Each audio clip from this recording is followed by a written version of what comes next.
choix désorienté, j'imagine.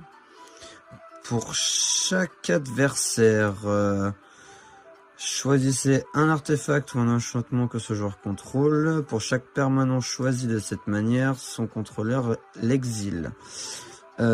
Si un ou plusieurs permanents devaient exiler de cette manière depuis le champ de bataille, vous pouvez aller chercher dans votre bibliothèque mini card, land cards, donc j'imagine que c'est pour chaque terrain que vous contrôlez. Vous pouvez les mettre sur le champ de bataille puis mélanger. Ok, pourquoi pas.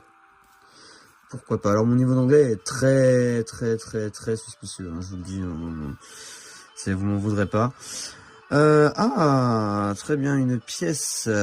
Tac, on a une pièce, 2 pièces à déverrouiller. Donc ces cartes sont très spéciales parce que du coup, en fait, elles arrivent sur le champ de bataille. Soit vous choisissez l'un ou l'autre pour la mettre, et vous pouvez aussi la laisser et déverrouiller une autre pièce pour avoir son autre effet. Donc ce premier effet, son premier effet est son laboratoire d'expérimentation. Quand vous débloquez cette porte ou cette pièce, manifestez l'effroi, puis mettez 2 marqueurs +1/+1 et le piétinement sur une créature. Ok.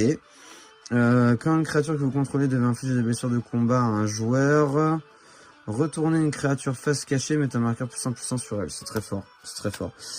Celle-ci, je crois que je la connais, je dois déjà l'avoir pour une 7/5 avec le piétinement. Quand vous attaquez avec une ou plusieurs créatures, dégagez X terrain, X étant la force des créatures qui ont attaqué ce tour-ci. Ok, d'accord. Ça, c'est très fort.